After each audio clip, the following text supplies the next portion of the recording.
2 அரசர்கள் 11ஆம் அதிகாரம். யூதாவின் அரசி அத்தலியா. அகசியாவின் தாய் அத்தலியா தன் மகன் இறந்துவிட்டதைக் கண்டு கிளர்ந்தெழுந்து அரச குடும்பத்தார் அனைவரையும் கொன்றாள். அரசன் யோராமின் மகளும் அகசியாவின் சகோதரியுமான யோசேபா அகசியாவின் மகன் யோவாசை தூக்கி கொண்டு போய் ஒளித்து வைத்தாள். அவன் கொல்லப்படவிருந்த அரசிளம் புதல்வர்களில் ஒருவன். அவனையும் அவன் செவிலி தாயையும் தனது பள்ளி அறையினுள் அத்தாலியாவின் பார்வையிலிருந்து யோசேபா மறைத்து வைத்தாள். எனவே அவன் உயிர் தப்பினான். அவன் 6 ஆண்டுகள் அவளோடு ஆண்டவர் நிலத்தில் தலைமறைவாயிருந்தான். அந்நாட்களில் அத்தலியாவே நாட்டை ஆண்டு வந்தாள். 7ஆம் ஆண்டில் அரச மேய்க்காப்பாளர், அரண்மனை காவலர் ஆகியோரின் 100 தலைவர்களை குரு யோதாதா வரவழைத்து ஆண்டவர் நிலத்திற்குள் கூட்டி சென்றார். அங்கு அவர் அவர்களோடு உடன்படிக்கை செய்து கொண்டார். அக்கோவிலில் அவர்களை ஆணையிட செய்து அரசனின் மகனை அவர்களுக்கு காட்டினார். அவர் அவர்களுக்கு கட்டளையிட்டு கூறியது, நீங்கள் செய்ய வேண்டியது இதுவே.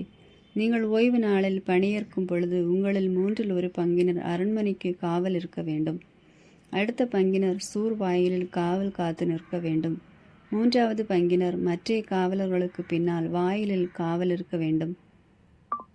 ஓய்வு நாளில் விடுப்பில் செல்லும் 2 குழுக்களும் அரசனை ஆண்டவர் நிலத்தில் பாதுகாத்து நிற்க வேண்டும். யோவாசு அரசனை ஒவ்வொருவனும் படைக்கலங்களுடனும் பாதுகாத்து உங்களை நெருங்குபவன் எவனாயினும் அவனை கொல்ல வேண்டும்.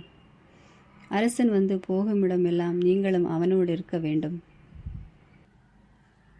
குரு யோவாதா கட்டளையிட்டு கூறிய அனைத்தையும் 100 தலைவர்கள் செய்தனர். ஓய்வு நாளில் விடுப்பில் செல்வோர், பணியேற்போர் ஆகிய தங்கள் வீரர்கள் அனைவரையும் கூட்டிக் கொண்டு குரு யோதாவிடம் வந்தனர். அவர் ஆண்டவர் நிலத்தில் இருந்த தாவீது அரசரின் ஈட்டிகளையும் கேடயங்களையும் 100 தலைவர்களுக்கு எடுத்து கொடுத்தார். காவலர் கையில் படைக்கலன் தாங்கி திருக்கோவிலின் தென்புறம் தொடங்கி வடப்புறம் வரை பலிபீடத்தையும் திருக்கோவிலையும் அரசனையும் சூழ்ந்து நின்று கொண்டனர். பின்பு அவர் இளவரசனை வெளியே கூட்டு வந்து அவனுக்கு முடிசூட்டி உடன்படிக்கையை சுருளை அளித்தார். இவ்வாறு அவன் திருப்பழிவு பெற்று அரசனானான். அனைவரும் கைதட்டி அரசர் நீடூழி வாழ்க என்று முழங்கினர். மக்களும் காவலரும் எழுப்பிய ஒலியை அத்தலியா கேட்டு ஆண்டவர் நிலத்தில் கூடியிருந்த மக்களிடம் வந்தாள்.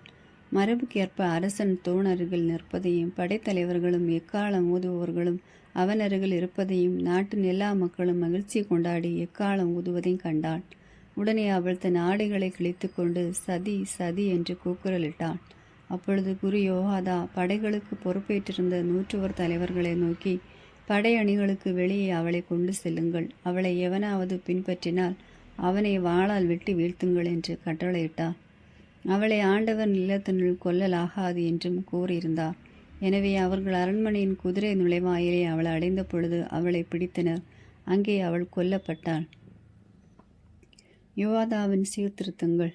பின்பு யோவாதா ஆண்டவர் ஒரு பக்கமும் அரசன் மக்கள் மறுபக்கவுமாக அவர்களுக்கிடையே உடன்படிக்கை செய்து வைத்தார். இதன் மூலம் அரசனும் மக்களும் ஆண்டவரின் மக்களாய் இருப்பதாக ஏற்றுக்கொண்டனர். அவ்வாறே அவர் அரசனுக்கும் மக்களுக்கும் இடையே உடன்படிக்கை செய்து வைத்தார். பிறகு நாட்டில் உள்ள மக்கள் எல்லோரும் பாகாலின் கோவிலுக்கு சென்று பலிபீடங்களையும் சிலைகளையும் தகர்த்தெறிந்தனர். பாகாலின் அர்ச்சகன் மத்தானை பலிபீடங்களுக்கு முன்பாக கொலை செய்தனர். பிறகு குரு ஆண்டவர் நிலத்தில் காவலரை நிறுத்தி வைத்தார். மேலும் அவர் 100 தலைவர்கள், அரச மேய்க்காப்பாளர், காவலர், நாட்டு மக்கள் எல்லாவரையும் ஒன்று திரட்டினார். அவர்கள் ஆண்டவர் நிலத்து நின்று காவலர் வாயில் வழியாக அரசனை அழைத்து கொண்டு வந்தடைந்தனர். அரசன் அரியணையில் ஏறி அமர்ந்தான். நாட்டின் எல்லா மக்களும் மகிழ்ச்சி கொண்டாடினர். அத்தலியா வாளால் அரண்மனையில் கொல்லப்பட்ட பின் நகரில் அமைதி நிலவியது. 7ஆம் வயதிலே யோவாசு அரசனானான். 12ஆம் அதிகாரம். யூதா அரசன் யோவாசு. ஏகு ஆட்சியேற்ற 7ஆம் ஆண்டில் யோவாசு அரசனாகி எருசலேமில் 40 ஆண்டுகள் ஆட்சி புரிந்தான். பெயர்சேபாவை சார்ந்த சிபியா என்பவளை அவன் தாய். யோவாசு குரு யோவாதா அவனுக்கு கற்றுக்கத் தந்தபடி ஆண்டவரின் திருமணம் தன் வாழ்நாள் முழுவதும் நேர்மையாய் நடந்து வந்தான். ஆயினும் தொழுகை மேடுகள் அகற்றப்படவில்லை. அத்தொழுகை மேடுகளில் மக்கள் இன்னும் பலியிட்டு கொண்டும் தூபம் காட்டிக் கொண்டும் வந்தனர். யோவாசு குருக்களை நோக்கி, ஆண்டவரின் நிலத்திற்கு காணிக்கையாக செலுத்தப்படும் பணத்தை எல்லாம், கணக்கெடுப்பு வரிப்பணத்தையும் ஒவ்வொருவரும் முயற்சியாக அளிக்கும் பணத்தையும் ஆண்டவர் நிலத்திற்கு ஒவ்வொருவரும் அளிக்கும் தன்னார்வ காணிக்கைகளையும் சேகரியுங்கள். ஒவ்வொரு குருவும் பணத்தை தனக்கு அறிமுகமானவர்களிடமிருந்து பெற்று கோவிலில் சிதைந்த பகுதிகளை பழுது பார்க்க வேண்டும் என்றான். ஆயினும் யோவாசு அரியணை ஏறி 23ஆம் ஆண்டு வரை குருக்கள் கோவிலை பழுது பார்க்கவே இல்லை.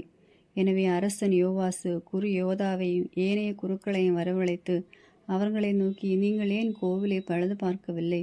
உங்களுக்கு அறிமுகமானவர்களிடமிருந்து பணத்தை வாங்கி வைத்து கொள்ளாதீர்கள், அதை கோவிலை பழுது பார்க்க கொடுத்து விடுங்கள் என்றான். அவ்வாறே குருக்கள் மக்களிடமிருந்து பணத்தை எண்ணி பெற்றுக்கொள்வதில்லை என்றும் கோவிலை பழுது பார்க்கும் பொறுப்பேற்பதில்லை என்றும் ஏற்றுக்கொண்டனர். குரு யோவாதா ஒரு பணப்பெட்டியை எடுத்து அதன் மூடியில் துளையிட்டு கோவிலின் நுழைவாயிலின் வலப்பக்கமாக பீடத்தருகே வைத்தார். வாயிலை காவல் செய்த குருக்கள் ஆண்டவர் நிலத்திற்கு வந்த பணம் அனைத்தையும் அதில் போட்டு வைத்தனர். அப்பணப்பெட்டியில் அதிக பணம் சேர்ந்திருந்த போது அரசனுடைய கணக்கனும் தலைமை குருவும் வந்து ஆண்டவர் நிலத்தில் சேர்ந்த பணத்தை எண்ணி பைகளில் கட்டி வைத்தனர். இவ்வாறு கணக்கிடப்பட்ட பணத்தை ஆண்டவர் நிலத்தில் பணியை கண்காணிக்குமாறு நியமிக்கப்பட்டவர்களிடம் கொடுத்தனர். அவர்களும் ஆண்டவர் நிலத்தில் பணியாற்றிய தச்சகர்களுக்கு, கொத்தர்களுக்கும், சிற்பிகளுக்கும், கல்வெட்டுவோருக்கும் ஊதியம் அளித்தனர். மேலும் அதிலிருந்து ஆண்டவர் நிலத்தை பழுது பார்ப்பதற்கு தேவையான மரங்கள், பொழிந்த கற்கள் ஆகியவற்றை வாங்குவதற்கும் அக்கோவிலை சீர்படுத்துவதற்கும் தேவையான மற்ற செலவுகளுக்கும் பயன்படுத்தினர். ஆயினும் ஆண்டவர் நிலத்திற்கு தேவையான வெள்ளி கோப்பைகள், அணைப்பான்கள், கிண்ணங்கள் ஆகியவற்றை செய்வதற்கு ஆண்டவர் நிலத்தில் செலுத்தப்பட்ட வெள்ளி பணம் பயன்படுத்தப்படவில்லை. ஏனெனில் ஆண்டவர் நிலத்தை பழுது பார்த்த வேலையாட்களுக்காக மட்டுமே அது பயன்படுத்தப்பட்டது.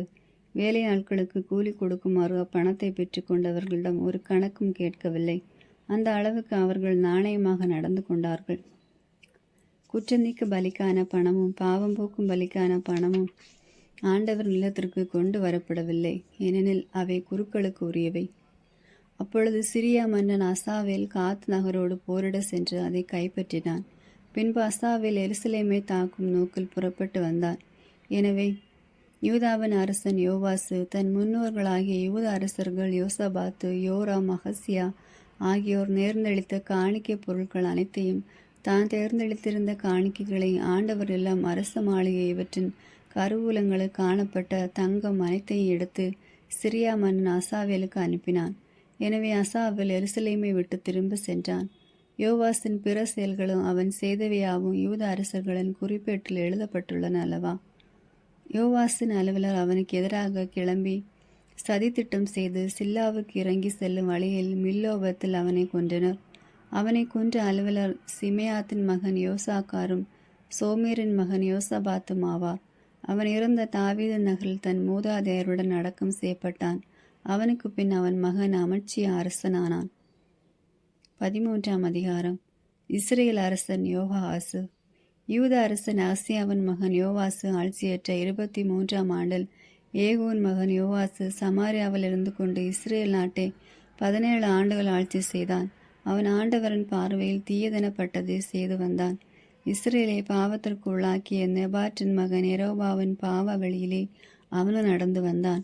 எனவே ஆண்டவருக்கு இஸ்ரேல் மீது சினமுள்ள அவர்களை சிறிய மன்னன் அசாவேலின் கையிலும் அசாவேலின் மகன் பெனதாத்தின் கையிலும் நீண்ட நாள் விட்டுவிட்டார். ஆனால் யோவாசு ஆண்டவரின் கருணை பார்வையை நாட ஆண்டவரும் அவனுக்கு செவிசாய்த்தார். ஏனெனில் சிறிய மன்னன் பிடியில் இஸ்ரேல் நசுக்குண்டு கிடப்பதை அவர் கண்டார். இஸ்ரேலுக்கு ஆண்டவர் ஒரு மீட்பரை தரவே இஸ்ரேலர் சிறியரின் பிடியில் நின்று விடுதலை அடைந்தனர். இஸ்ரேல் மக்கள் முன்னைய நாட்களில் இருந்தது போல் தாங்கள் சொந்த வீட்டில் குடியிருந்தனர். ஆயினும் இஸ்ரேலை பாவத்திற்கு உள்ளாக்கிய யெரோபாம் வீட்டாரின் பாவ வழியை விட்டு விலகாது வாழ்ந்தனர். மேலும் அசோகர கம்பம் சமாரியாவில் இன்னும் நின்று கொண்டிருந்தது. யோவாசுக்கு அவன் குடிகளில் 50 குதிரை வீரரும் 10 தேர்களும் 10,000 காலால் படையினருமே எஞ்சியிருந்தனர். ஏனெனில் சிறிய மன்னன் அவர்களை அழித்து போரடிக்கும் களத்து தூசி போல் ஆக்கியிருந்தான். யோவாசின் பிற செயல்களும் அவன் செய்தவையாவும் அவன் பேராற்றலும் இஸ்ரேல் அரசர்களின் குறிப்பேட்டில் எழுதப்பட்டுள்ளன அல்லவா? யோவாசு தன் மூதாதையருடன் துயில் கொண்டு சமாரியாவில் அடக்கம் செய்யப்பட்டான். அவனுக்கு பின் அவன் மகன் யோவாசு அரசனானான். இஸ்ரேல் அரசன் யோவாசு. யூதா அரசன் யோவாசு ஆட்சியேற்ற 37ஆம் ஆண்டில் யோவாசின் மகன் யோவாசு இஸ்ரேல் நாட்டின் அரசனாகி சமாரியாவில் இருந்து கொண்டு 16 ஆண்டுகள் ஆட்சி செய்தான். அவன் ஆண்டவரின் பார்வையில் தீயதெனப்பட்டதை செய்தான். இஸ்ரேலை பாவத்திற்கு உள்ளாக்கிய நெபாற்றின் மகன் யெரோபாவின் பாவ வெளியிலே நடந்து வந்தான். யோவாசின் பிற செயல்களும் அவன் செய்தவையாவும் யூத அரசன் அமல்சியாவுடன் போரிட்ட பொழுது காட்டிய பேராற்றலும் இஸ்ரேல் அரசர்களின் குறிப்பேட்டில் எழுதப்பட்டுள்ளன அல்லவா? யோவாசு தன் மூதாதையரோடு துயில் கொண்ட பின் எரோபாம் அரியணை ஏறினான். யோவாசு சமாரியாவில் இஸ்ரேல் அரசர்களோடு அடக்கம் செய்யப்பட்டான். எலிசாவின் இறப்பு. எலிசா நோயினால் வாதிப்பட்டு சாகு கிடந்த பொழுது இஸ்ரேல் அரசன் யோவாசு அவரிடம் சென்று, என் தந்தாய் இஸ்ரேலின் தேரே, அந்த தேரின் பாகனே என்று அவருக்கு முன்பாக கதறி அழுதான். எலிசா அவரை நோக்கி, வில்லையும் அம்புகளை எடுத்துக்கொள் என்றான். அவ்வாறே அவன் வில்லையும் அம்புகளை எடுத்துக்கொண்டான். அப்பொழுது அவர் இஸ்ரேல் அரசனை நோக்கி, வில்லை உன் கையால் வளை என்றார். எலிசா தம் கைகளை அரசரின் கைகளின் மேல் வைத்து அவனை நோக்கி, கீழ்ப்பக்கமுள்ள பலகணியை திற என்றார். அவன் அதை திறந்தவுடன் எலிசா, ஓர் அம்பை ஏய் என்றார். அவனும் அவ்வாறு எய்தான். அவர், அது ஆண்டவரது மீட்பின் அம்பு, சிறியர் மீது கொள்ளவிருக்கும் வெற்றியின் அம்பு. நீ அபேக்கில் சிறியரை முற்றிலும் அழிப்பாய் என்றார். அவர் மீண்டும் அம்புகளை கையில் எடு என்றார். அவற்றை அவன் எடுக்கவே அவர் இஸ்ரேல் அரசனை தரையில் அம்புயே என்றார். அவன் 3 முறை எய்துவிட்டு நிறுத்தினான். எனவே ஆண்டவர் அடியவர் அவன் மேல் சினம் கொண்டு, நீ 5 அல்லது 6 முறை எய்திருந்தால் சிறியரை முற்றிலும் கொன்றழித்திருப்பாய். ஆனால் இப்பொழுதோ அவர்களை 3 முறை மட்டுமே முறியடிப்பாய் என்றார். இதன் பின் எலிசா இறந்தார். அவரை அடக்கம் செய்தனர். ஒவ்வொரு இளவேனிற் காலத்திலும் மோவாபிய கொள்ளை கூட்டத்தினர் வந்து நாட்டை தாக்குவது வழக்கம்.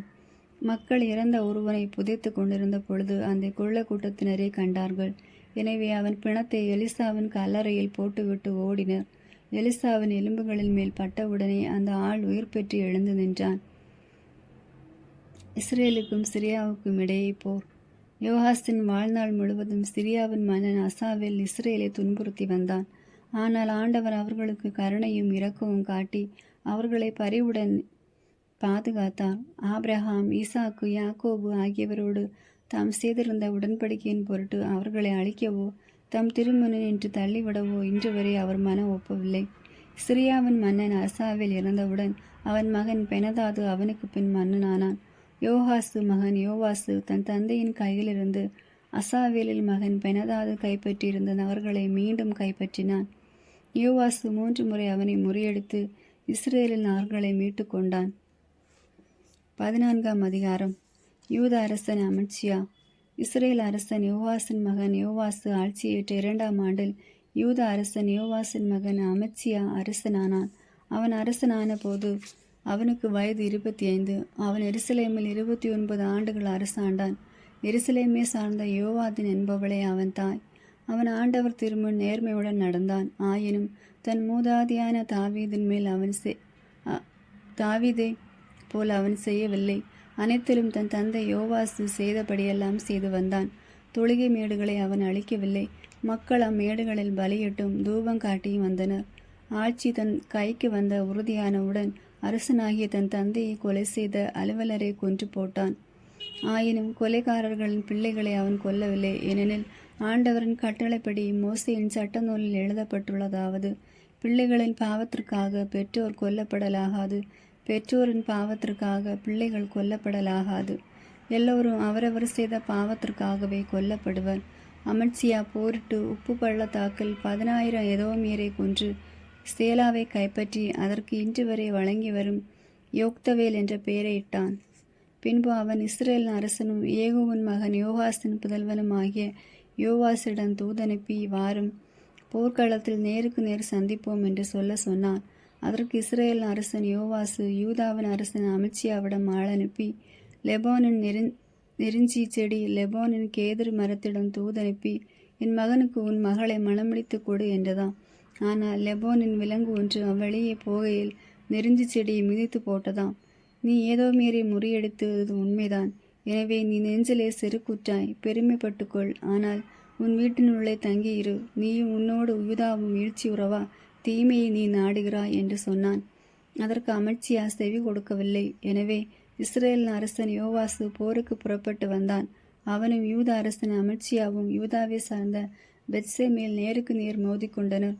யூதாவின் மக்கள் இஸ்ரேலரிடம் தோல்வியுற்று தம் வீடுகளுக்கு ஓட்டம் பிடித்தனர். இஸ்ரேலின் அரசன் யோவாசு பெத்மசேமில் அகசியாவின் மகனான யோவாசின் புதல்வனும் யூதாவின் அரசனுமான அமத்சியாவை கைது செய்து எருசலேமை தாக்க சென்றான். அவன் எருசலேமின் மதர் சுவரில் எப்ராஹிம் வாயர் முதல் மூலை வாயில் வரை 400 முழம் நீளம் இடித்து தள்ளினான். ஆண்டவர் இல்லத்திலும் அரச மாளிகையின் கருவூலங்களிலும் காணப்பட்ட எல்லா பொன்னையும் வெள்ளியையும் தட்டுமுட்டு சாமான்கள் அனைத்தையும் கவர்ந்து கொண்டான். மேலும் அவன் சிலரை பிணையாளராக பிடித்து கொண்டு சமாரியாவுக்கு திரும்ப சென்றான். யோவாசின் பிற செயல்கள் பற்றியும் யூதா அரசன் அமத்சியாவுடனிட்ட போரில் அவன் காட்டின பேராற்றலை பற்றி இஸ்ரேல் அரசர்களின் குறிப்பேட்டில் எழுதப்பட்டுள்ளதல்லவா? யோவாசு தன் மூதாதையரோடு துயில் கொண்டு சமாரியாவில் இஸ்ரேல் அரசர்களின் கல்லறையில் அடக்கம் செய்யப்பட்டான். அவனுக்கு பின் அவனுடைய மகன் யெரொபெயாம் அரசனானான். யூதா அரசன் அமத்சியாவின் இறப்பு. இஸ்ரேல் அரசன் யோவாசின் மகன் யோவாஸ் இறந்த பின் யூதா அரசனான யோவாசின் மகன் அமத்சியா 15 ஆண்டுகள் உயிர் வாழ்ந்தான். அமத்சியாவின் பிற செயல்கள் யூத அரசர்களின் குறிப்பேட்டில் எழுதப்பட்டுள்ளன அல்லவா? எருசலேமில் சிலர் அமத்சியாவுக்கு எதிராக சூழ்ச்சி செய்தனர். எனவே அவன் லாகீசுக்கு தப்பி ஓடினான். ஆனால் அவர்கள் லாகீசுக்கு ஆள் அனுப்பி அவனை அங்கு கொலை செய்து அவனது சடலத்தை குதிரைகளின் மேல் ஏற்றி கொண்டு வந்தனர். அவன் மூதாதையருடன் எருசலேமில் தாவீதில் நகரில் அடக்கம் செய்யப்பட்டான். பின்னர் யூத மக்கள் எல்லோரும் 16 வயதனாய் இருந்த அசாரியாவை தேர்ந்தெடுத்து அவனை அவன் தந்தை அமத்சியாவுக்கு பதிலாக அரசனாக்கினார். அமத்சியா தன் மூதாதையரோடு துயில் கொண்ட பின் அவன் ஏலத்து நகரை மீண்டும் உருவாக்கி யூதாவுடன் இணைத்து கொண்டான். இஸ்ரேல் அரசன் 2ஆம் யெரொபெயாம். யூதா அரசனும் யோவாவின் மகனுமான அமத்சியா ஆட்சியேற்ற 15ஆம் ஆண்டில் இஸ்ரேல் அரசனும் யோவாசின் மகனுமான யெரொபெயாம் சமாரியாவில் அரசனானான். அவன் 41 ஆண்டுகள் ஆட்சி செய்தான். அவன் ஆண்டவரின் பார்வையில் தீயதனப்பட்டதை செய்தான். அவன் இஸ்ரேலை பாவத்திற்கு உள்ளாக்கிய நெபாற்றின் மகன் யெரொபெயாமின் பாவ வழியை விட்டு அகலவில்லை. இஸ்ரேலின் கடவுளான ஆண்டவர் தம் அடியவரும் கத்கேப்பரை சார்ந்த அபித்தாயின் மகனுமான இறைவாக்கினர் யோனாவின் மூலம் உரைத்த வாக்கின்படியே யெரொபெயாம் அமாத்து கணவாய் முதல் அராபா கடல் வரை இஸ்ரேலுக்குரிய நிலப்பகுதிகளை மீண்டும் இணைத்து கொண்டான். ஏனெனில் இஸ்ரேலர் மிக கடுமையாக துன்புறுவதையும் அவர்களுக்கு துணை செய்ய அடிமையோ குடிமகனோ எவனும் இல்லை என்பதையும் ஆண்டவர் கண்டார். ஆனால் ஆண்டவர் இஸ்ரேலின் பெயரை வானத்தின் கீழிருந்து அழித்து விடுவதாக கூறியிருக்கவில்லை. எனவே அவர் அவர்களை யோவாசின் மகன் யெரொபெயாமின் மூலம் விடுவித்தார். யெரொபெயாமின் பிற செயல்கள், அவனுடைய அனைத்து செயல்பாடுகள், போரில் அவன் காட்டிய பேராற்றல், யூத நாட்டுக்கு உரிமையாயிருந்த தமஸ்கு, ஆமாத்து ஆகிய நகர்களை இஸ்ரேல் நாட்டுடன் இணைத்து கொண்ட முறை ஆகியன பற்றி இஸ்ரேல் அரசர்களின் குறிப்பேட்டில் எழுதப்பட்டுள்ளன அல்லவா? யெரொபெயாம் தன் மூதாதையரான இஸ்ரேல் அரசர்களுடன் துயில் கொண்டான். அவனுக்கு பின் அவன் மகன் செக்கரியா அரசனானான். 15ஆம் அதிகாரம். யூத அரசன் அசரியா. இஸ்ரேலின் அரசன் யெரொபெயாம் ஆட்சியேற்ற 27ஆம் ஆண்டில் யூத அரசன் அமத்சியாவின் மகனுமான அசரியா அரசனானான். அவன் ஆட்சியேற்ற பொழுது அவனுக்கு வயது 16. அவன் எருசலேமில் 52 ஆண்டுகள் ஆட்சி செய்தான். எருசலேமின் நகரை சார்ந்த எக்கோலியா என்பவளை அவன் தாய். அவன் தன் தந்தை அமத்சியா செய்தது போலவே எல்லாவற்றிலும் ஆண்டவர் திரும்ப நேர்மையாக நடந்தான். ஆயினும் அவன் தொழுகை மேடுகளை அழிக்கவில்லை. மக்கள் இன்னும் மேடுகளில் பலியிட்டு தூபம் காட்டியும் வந்தனர். எனவே ஆண்டவர் அரசனை தண்டித்து அவன் இறக்கும் மட்டும் அவனை தொழுநோயாளன் ஆக்கினார். அவனும் ஒரு ஒதுக்குப்புறமான வீட்டில் வாழ்ந்து வந்தான். எனவே அரசன் மகன் யோத்தாம் அரண்மனை பொறுப்பேற்று நாட்டு மக்களை ஆண்டு வந்தான். அசரியாவின் பிற செயல்களும் அவன் செய்தவையாவும் யூதாவின் அரசர்களின் குறிப்பேட்டில் எழுதப்பட்டுள்ளன அல்லவா? அசரியா தன் மூதாதையரோடு துயில் கொண்டு தாவீதின் நகரில் அடக்கம் செய்யப்பட்டான். அவனுக்கு பின் அவனுடைய மகன் யோத்தாம் அரசனானான். இஸ்ரேல் அரசன் செக்கரியா. யூதா அரசன் அசரியா ஆட்சியேற்ற 38ஆம் ஆண்டில் யெரொபெயாமின் மகன் செக்கரியா சமாரியாவில் இருந்து கொண்டு இஸ்ரேலை 6 மாதம் ஆண்டான். அவனும் தன் மூதாதையர் செய்தது போல் ஆண்டவரின் பார்வையில் தீயதனப்பட்டதை செய்தான். இஸ்ரேலை பாவத்திற்கு உள்ளாக்கிய நெபாற்றின் மகன் யெரொபெயாமின் பாவ வழியை விட்டு அவன் விலகவில்லை. யாபேசின் மகன் சல்லூம் அவனுக்கு எதிராக சூழ்ச்சி செய்து அவனை இப்லாயாமில் வெட்டி கொன்றுவிட்டு அவனுக்கு பதிலாக அரசனானான். செக்கரியாவின் பிற செயல்கள் இஸ்ரேல் அரசர்களின் குறிப்பேட்டில் எழுதப்பட்டுள்ளன அல்லவா? உன் மைந்த 4 தலைமுறைகளுக்கு இஸ்ரேல் அரியணையில் வீற்றிருப்பர் என்று ஏகுக்கு ஆண்டவர் கூறிய வாக்கு இவ்வாறு நிறைவேறிற்று. இஸ்ரேல் அரசன் சல்லூம். யூத அரசன் அசரியா ஆட்சியேற்ற 39ஆம் ஆண்டில் யாபேசின் மகன் சல்லூம் அரசனானான். சமாரியாவில் அவன் 1 மாதமே ஆட்சி செய்தான்.